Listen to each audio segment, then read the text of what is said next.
Hello, everyone. If we can quieten our minds for another minute or two.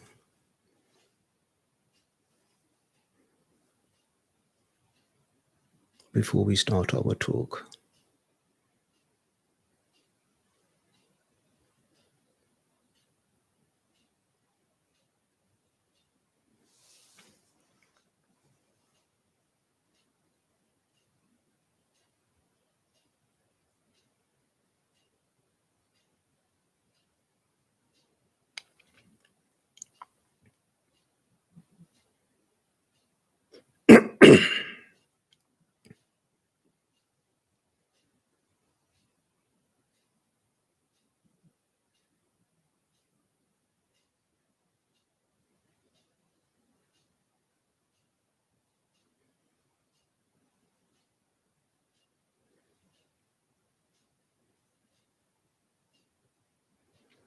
Just settle the mind.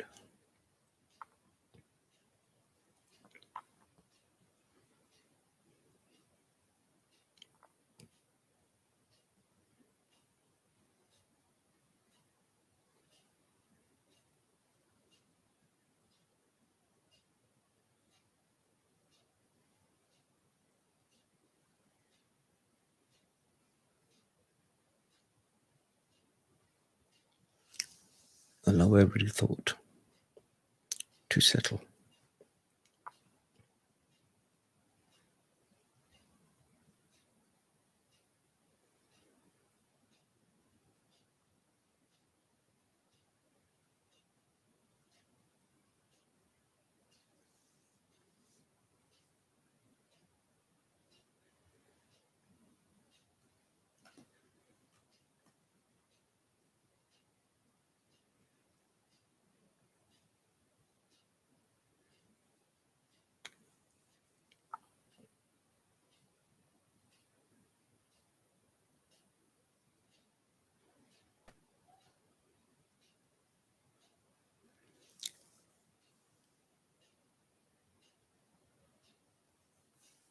Thank you for coming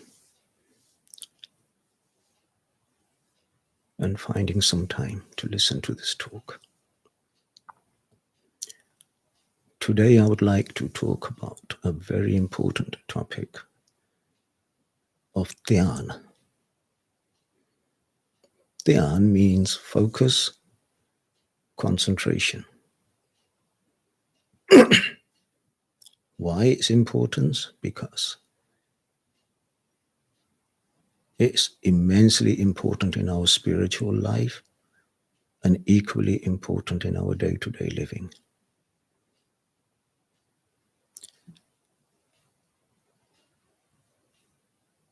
Buddha said that we are what we think, that all our thoughts arise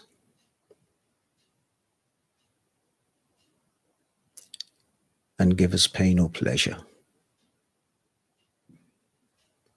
In the Bhagavad Gita, the scriptures,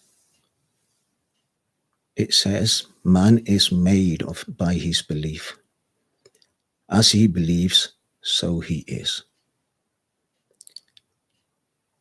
In the Sikh scriptures of the Sri Guru Granth Sahib, it says, Sai vasta parapato hoi jit seti man laya.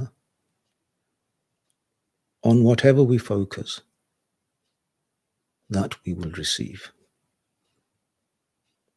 And many scriptures of the world agree on this sentiment. So what is Dhyan? It's a Sanskrit word. The word dh, the, or the, means root, tura, a root of. In the Chinese word, it's Chan. The Japanese word, it's Zen. And in the Korean word, it's Sohan.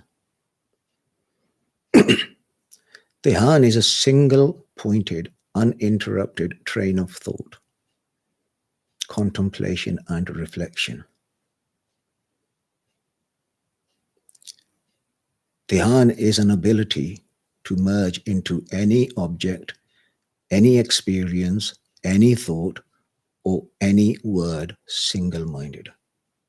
Complete focus. And in spirituality, Dhyan is an essence of all knowledge. Because Dhyan, or focus,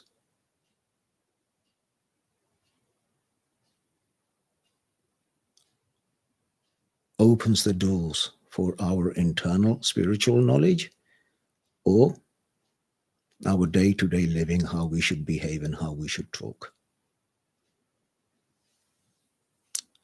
Through the power of Dhyan, the choices that we make will either open the doors to happiness or profound dismay.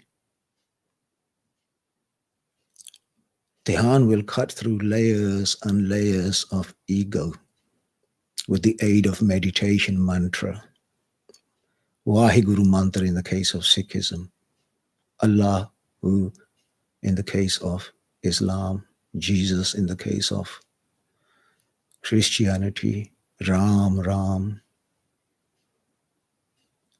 And it increases the power of the memory. Dhyan has been a form of meditation which has been practiced in India predating the 6th century BCE. In fact, predating Buddha and Mahavira. Mahavira was a very top saint at that time. Dhyan can also be practiced in our day-to-day living. It is actually vital to affect the quality of our life. The difference between happiness and pain, bliss or no bliss, inner harmony or chaos, all rely on the degree of the concentration.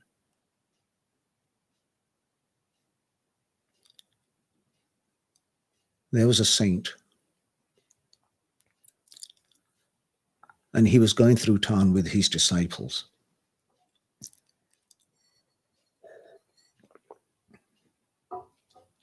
As he was going through the marketplace, he observes a man had just purchased a cow and was trying to drag his cow by a rope. And the cow refused to move, pulling the man in the opposite direction. And there was this struggle going on between the two. The man pulling at the cow and the cow pulling at the man, and they were refusing to budge. The saint looked at his disciple and said, "Son, can you tell me who is holding on to whom? Is the man holding on to the cow or is the cow holding on to the man?" One disciple replied, "Because the man is holding the rope and the cow is bound to the man, it stands to reason that the man is the master." The saint asked the same question to all his disciples, and they all replied in the same manner. The saint took a scissors. He went over to the rope and he cut the rope in the middle, and immediately the cow escaped. And there was no struggle. The struggle stopped. No struggle for the man, no struggle for the cow. The saint turned around and said, "Son, now who is holding on to who? Who is the master and who is the slave?" The disciple went quiet. Neither the man was holding on to the cow, nor the cow held by the man. There was no master, there was no slave. It was a rope that had bound the two together. In a similar way, our emotions are not the slaves of our mind. Our mind is not the slave of our emotion. It is our focus, our dhyan, that connects the two together. And that connection of our dhyan creates a struggle between the two. And in whichever emotion we put our focus and pay attention to, that emotion will become stronger. And the manifestation of that emotion will begin to develop, resulting in physical experiences connecting to these emotions. As an example, take the emotion of greed. When we pay focus to greed, it will manifest itself as selfishness, anger, jealousy, and it will breed an unhealthy competitive mind. And one thing we have to be very careful and aware of, we live in the fourth yug, which is known as Kal Yug. Kal Yug meaning ignorance, stubbornness, dark, human erratic nature. There is no divinity. There is hypocrisy, much, much, much failure in society. There are no standards in society by large. And there is so much distraction in Kal Yuga. And Dhyan in Kal Yuga is a very important tool. If we focus too much in the glitz and the glamour of this illusion that we see, what illusion is that? My family, my children, my husband, my wife, my friends, my this, my that. That is an illusion. Understand one thing, that all these relationships will give you temporary happiness, but ultimately immense pain, because everybody can and will let you down at some point. Everything around us is designed to disturb our peace of mind. And when we focus too much onto these imaginary illusions of our dependency, then we will become unstable. There is only one divine power which is stable, nothing else. So, if we wish to be happy, then it's important that we make those right decisions. Choose what is best for your spiritual and physical welfare. Choosing the right focus is vital. In any aspect, what we eat, how we talk, how we behave, any aspect, having focus on yourself is important. However, the majority sleep in the slumber of Kali Yuga. And through default, our mindset is always just negative, always negative. We are never happy with what we have. Our whole focus has a negative disposition. And as a consequence, we walk and experience a path of emotional pain. We pine for those things that we do not have, and yet there is so much beauty around us, and we cannot see it. Our expectations on others, our so-called friends, whatever and whoever surrounds us in life will one day disappoint us. This we must understand if you really want to go towards happiness, spiritual bliss, and a happy life. Equally, negative and positive emotions become an inseparable part of life. These emotions follow each other like day and night. However, divine teachings will give us an understanding that an experience in itself is neither good nor bad. It's neutral. There is no such thing as good experience or bad experience. These emotions arise from our focus, our perceptions, arising from the experience of that emotion that determine its impact on us. So whatever our perception is regarding an experience will affect our emotion. That could be positive, that could be negative. If we understand the teachings of the divine, then we do not need to be at the mercy of our emotions. And this is the challenge we all face. Having a right focus. Focus creates awareness. Awareness creates perceptions. Perceptions create our reality. Reality creates our destiny, our future.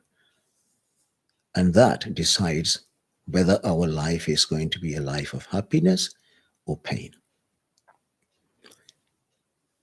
And in divine terms, Dhyan simply means to eliminate those distractions which is preventing this beautiful divine beings that we are to shine. Everybody makes mistakes. However, the wise will learn from the result of their mistakes. And they grow from those mistakes towards freedom. But for the unwise, we have an experience, then we still focus on that experience. We're still focusing on that experience. We are not budging away from that experience. And by God, some people are stuck in that for years and years and years. Somebody did this to me at such and such a time, and they can't overcome it. And this becomes a noise, a disturbance in their head. And they become prisoners of pain in their own mind. Remember one thing, focus is addictive. Food, exercise for those who exercise, spirituality, doing good, helping society, wherever you focus, the more you focus, the stronger that addiction. And it's not possible to have a positive life if our focus is on the negative side. The world that we're attached to simply fills our minds with negative thoughts.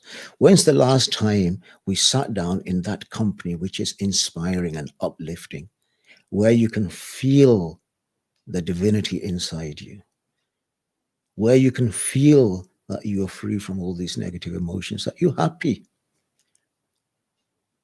and that nothing anybody can do or say will make you unhappy? When was that feeling we had last time? That's Sangat, the company of wrong people. And we're just getting fed negativity, negativity upon negativity. However, in this world, we have to live. I remember once I asked my spiritual teacher, maybe going back 25 years, and he was meditating and there was a whole lot of chaos outside. And he did not even budge, not even flicker his eyelid. And I'm sitting and I'm getting quite annoyed by this noise. When he pulled himself out of meditation, I said, Babaji, could you tell me, how can you possibly meditate with all this noise? And he looked at me and he said, son, that is what meditation is.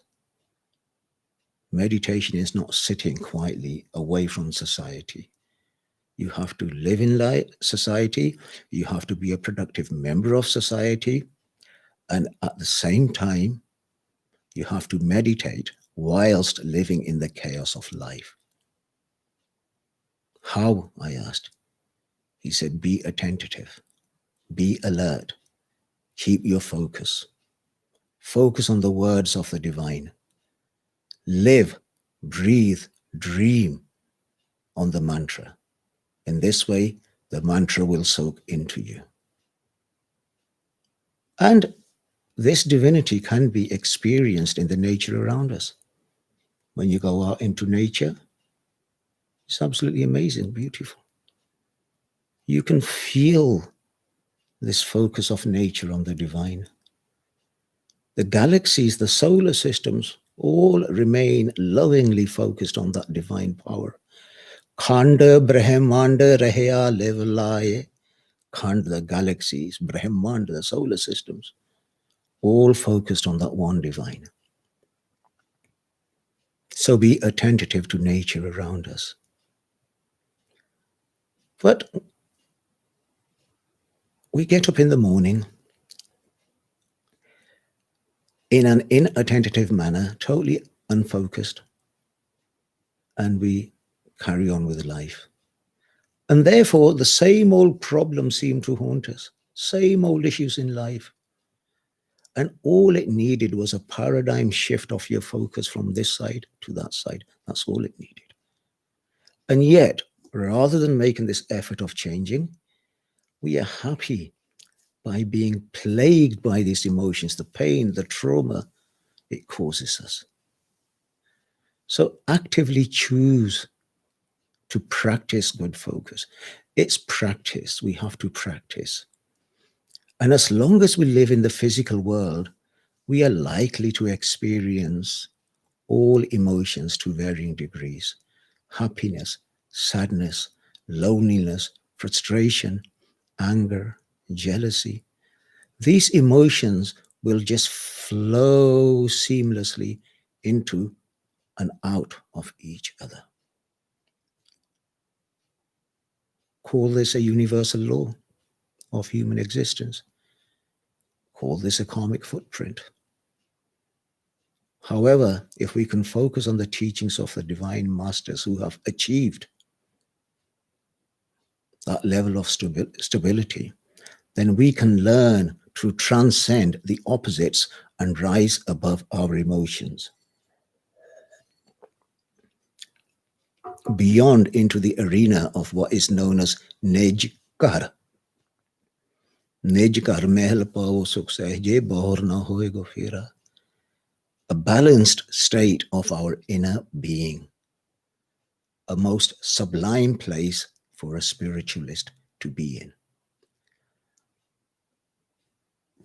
One thing we should understand: the duality of our emotions may appear very real in our life, in our physical realm that we exist in.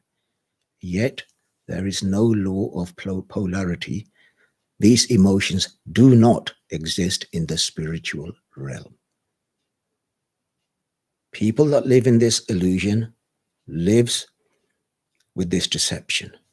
The one who has actually risen above this illusion and lives in the realms of spirituality, there is no polarity there. In the spiritual realm, all is one. Pain, gain, loss, everything is all one. Dukh, sukh, all one. And how do we go to that realm? By accessing our higher self through meditation, through Sangat, company of the enlightened, through our spiritual teachings, through our day-to-day conducts, to focus on our thoughts, our words, our feelings, the way we interact with people. And mantra. These are the roots for a higher development into the higher self. The divine universal mind does not distinguish between good or bad, wrong or right, happy or sad. It is all one. And you know why? Because once you go into the spiritual realm, you simply become an eternal observer. You are no longer part of this play. You are no longer part of this pain. You are now an observer. When one connects with the divine, one will simply become an observer. And even when things seem to go disastrously wrong, one will simply be focused on their mantra, on the way they behave, the way they talk. They understand that they belong to the divine. They are not puppets of Kali Yuga. They are not the puppets of Kali Yuga. They belong to the divine, and they simply become observers. We are all part of this one divine. We are the soul that belongs to the divine. We are not puppets of our emotions. If we can understand who we belong to, we will find our peace. But we are like lost children. We jump from one relationship to another and trying to find some sense of belonging. It will not work. It will not work. If you see the lotus flower, it lives in the murkiest of waters. And the murkier, the dirtier the water, the stronger the stem, the more beautiful that flower. So living in this chaos of life, if we can understand how to live in this chaos of life, we will become absolutely beautiful like the fragrance of a rose. And when we become an observer in the chaos of life, we will achieve stillness of mind. We will understand the illusions of the world. We will begin to concentrate on the positive. We will begin to concentrate on the divine. We will begin to concentrate on our Shabd mantra, which is absolutely vital. Mantra means the tool of the mind. Mantra, I cannot underestimate how important mantra is. So in essence, focus on your inner divine light. You're all beautiful. You all have divinity inside you. Why do we choose to live a life of pain and aggression? When we know who we are, we know what our capabilities are. Focus on positive growth. How? By keeping good company around you. Focus on your meditation, your mantra. Focus on the beauty of nature. Look around. Balehari kudrat vasya thirayantana jai lakya. The divine exists in this nature. And look how beautiful it is. The moon, the sun, the mountains, the oceans, the trees, everything is absolutely amazing. And it's there to give us peace of mind. It's there to connect us. And then come together. Too much hostility in life. Concentrate on unity. Concentrate on one love. Concentrate as being members of the one divine family. Do not let interpretations split you. And let's begin to share our love, and let's begin to shine, and let's just find our happiness that we all deserve, that we all need, and that is what is within us and we can achieve. Thank you.